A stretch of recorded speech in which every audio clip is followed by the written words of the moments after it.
On regarde cette image en direct. Je crois qu'on a en ligne Robert Ménard, le maire de Béziers. Bonsoir Robert Ménard, merci d'être avec nous dans Bonsoir. Punchline.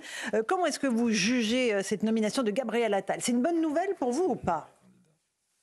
Ah oui, bien sûr que c'est une bonne nouvelle. Enfin, attendez, il a été ministre de l'Éducation nationale, il interdit la baya, il dit qu'il est OK pour l'uniforme qu'un maire comme moi de réclamer depuis 10 ans. Il dit il faut pas interdire le redoublement, le collège unique, c'est peut-être pas la meilleure des solutions. Enfin, là, comme ministre de l'Éducation nationale, c'est un sans faute. Et donc, moi, je me réjouis que quelqu'un qui a osé prendre dans le domaine de l'éducation et l'école, c'est quand même un des vrais combats aujourd'hui pour notre pays, et oser faire ce que d'abord la droite demandait depuis des années et des années, et qu'il a osé contre beaucoup de gens de le faire. Donc oui, je trouve que c'est bien, et j'espère qu'il va réussir aussi bien comme Premier ministre qu'il a réussi comme ministre de l'Éducation nationale. Moi, je ne suis pas de ceux qui souhaitent du malheur à mes opposants politiques. Je trouve ça stupide. Ce que je veux, c'est que ça se passe bien pour mon pays. Il a fait des choses formidables comme ministre de l'Éducation nationale. J'espère qu'il va pouvoir le faire. Alors, je dis j'espère parce que c'est un peu compliqué. D'abord, est-ce que le chef de l'État va lui laisser un espace vital, ce que vous voyez, il ne le considère pas simplement comme quelqu'un qui est chargé de mettre en musique ce qu'il décide. Est-ce qu'il va exister sur les questions essentielles? Vous en avez parlé longuement, de la sécurité et de l'immigration, par exemple. Ça, c'est une des vraies questions. On va le voir dans les semaines. Mais moi, je lui souhaite de réussir, évidemment. Robert Ménard, est-ce que c'est aussi un missile dirigé contre Marine Le Pen et qui viserait à favoriser Jordan Bardella? Est-ce que c'est une façon d'installer le match des jeunes générations, du renouvellement de la génération politique en prévision de 2027 pour vous? Peut-être, mais moi, je m'en contrefous un tout petit peu de ces stratégies à quatre balles. Oui, c'est vrai que si tu veux t'opposer à Bardella, c'est mieux de mettre comme ça, à première vue, quelqu'un qui a 34 ans que quelqu'un qui en a 70. Encore que je ne suis pas sûr que les Français jugent de l'efficacité ou de leur sympathie à l'égard de tel ou tel en fonction de son âge. Je n'en suis pas sûr. Mais tout ça, c'est peu intéressant. Moi, ce que je constate, c'est que par rapport, j'en sais rien, à Madame Borne, pas j'en sais rien, j'en sais tout à fait, Madame Borne, vous venez d'en parler avec le représentant de la police, vous vous rappelez qu'il y a quelques semaines, disait que il y avait un problème de sentiment d'insécurité. Honnêtement, pire que ça, tu peux pas trouver. Donc, dans tous les cas, ce que dira le nouveau Premier ministre, j'espère qu'il va pas répéter la même chose, la même ânerie, ce sera mieux. On a besoin de quelqu'un qui ait de la volonté. On a besoin de quelqu'un qui ait du bon sens, de quelqu'un qui se prennent à bras le corps les questions que les Français se posent. L'école, bien entendu, mais par exemple le pouvoir d'achat. Qu'est-ce qu'on fait sans être démagogique? Comment on peut répondre à cette préoccupation-là? J'espère qu'il va y arriver. Moi, je n'y fais pas de procès d'intention. Pourtant, il a été 10 ans au Parti socialiste, donc c'est pas ma tasse de thé spontanée. Mais encore une fois, il a fait sur l'école ce qu'on attendait depuis des années, y compris de la droite, et qu'elle n'avait jamais été foutue de faire. Alors voilà, on va voir ce que ça va donner. Robert Ménard, sur les questions, on a évoqué la sécurité, sur l'immigration. Vous l'avez déjà entendu tenir un discours très clair là-dessus. Vous attendez ces prochaines prises de position. L'aide médicale d'État va être mise en débat dans les prochains jours. C'est important, c'est là-dessus que vous le jugerez aussi?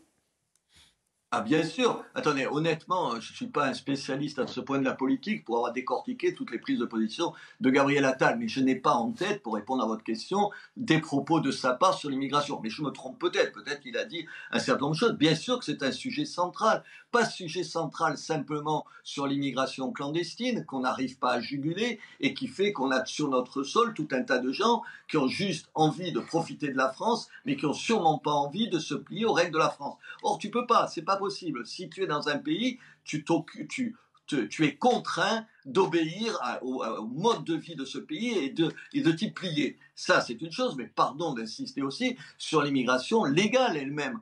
Qu'est-ce qu'il y a? 450, 500 000 personnes légalement qui sont rentrées en France, qui rentrent légalement l'an dernier en France. On a battu tous les chiffres possibles et imaginables. Est-ce que oui ou non, on va diminuer cette immigration, pas la réduire à zéro, c'est une connerie, personne n'y arrivera et c'est même pas souhaitable dans l'absolu. Mais est-ce qu'on va la réduire de façon drastique et est-ce qu'on va se donner les moyens de faire en sorte que ceux qui aiment ce pays trouvent ce pays accueillant et ceux qui l'aiment pas, on les fout dehors. C'est aussi simple que ça. J'espère de Gabriel Attal, mais peut-être que je peux me tromper. Mais encore une fois, je ne fais pas de procès d'intention. J'espère qu'il aura le même bon sens que pour l'école. L'école, il fallait interdire l'abaya, c'est une évidence. Il l'a fait aujourd'hui sur l'aide médicale d'État, par exemple. Il ne s'agit pas de la supprimer, l'aide médicale d'État, mais il s'agit de la réduire aux soins nécessaires et qu'elle ne devienne pas un moyen d'attirer un certain nombre de gens en France qui n'ont pas à y être. Est-ce qu'il va faire preuve du même bon sens par rapport à l'immigration? Je le souhaite. C'est la même chose sur la sécurité. Est-ce que oui, écoutez, je suis maire, est-ce que oui ou non, nos policiers municipaux vont avoir plus de pouvoir pour pouvoir faire mieux leur boulot en étant plus en sécurité? C'est du bon sens, c'est de l'évidence. Il faut répondre oui. Est-ce qu'il va le faire? J'espère que c'est le bon sens au pouvoir. J'espère que c'est pas le parti pris partisan. J'espère qu'on va sortir des logiques, vous savez, des logiques. Alors je fais ceci pour emmerder celui-là parce qu'il est mon ami. Tout ça, on s'en contrefout. Tout le monde s'en contrefout. Moi, comme vous, comme tout le monde. Est-ce qu'il va faire ça? J'espère qu'il va avoir le courage. Mais écoutez, on va vite le savoir. Il y a des décisions à prendre. Il y a des décisions à prendre rapidement. Robert Ménard, si Gabriel Attal vous passe un coup de fil dans les heures qui viennent en vous disant « Robert, j'ai besoin de toi au gouvernement, on parle le même langage, on parle vrai, est-ce que tu serais d'accord pour venir ?» Qu'est-ce que vous lui répondez?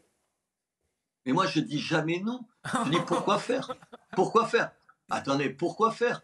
Pourquoi? Moi, je souhaite juste servir mon pays. Est-ce qu'on peut le servir? Alors, avec lui, moi, j'ai aucun problème. Est-ce que son gouvernement, ce seront des gens qui seront décidés, en gros, à avoir cette espèce de programme minimum que j'essayais de brosser là? Oui, oui, on peut travailler avec les gens. Moi, je suis un maire, aujourd'hui, je suis un maire heureux, donc tout va bien. Je ne demande rien, je suis un maire heureux qui est bien dans ses pompes de mer et dans ma belle ville de Béziers. Mais évidemment, moi, je me pose toujours la question, est-ce que ce que j'ai entrepris, je n'allais pas dire réussir, ce que j'ai entrepris à Béziers et qui manifestement plaît à mes concitoyens, si j'en juge par les élections et leur degré de satisfaction, est-ce que ce qu'on apprend comme maire, ça peut servir à ce pays? Je ne suis pas le seul.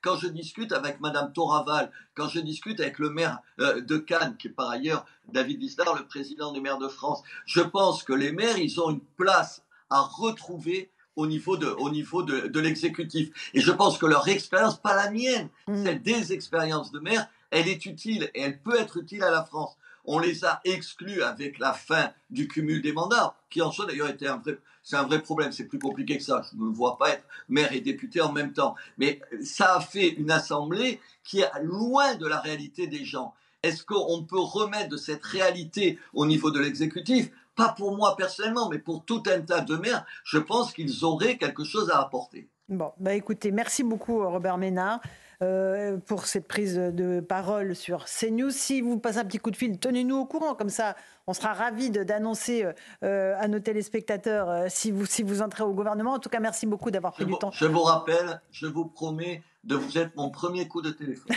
Attention, je compte sur vous. Merci beaucoup Robert Ménard d'avoir répondu à Punchline sur CNews.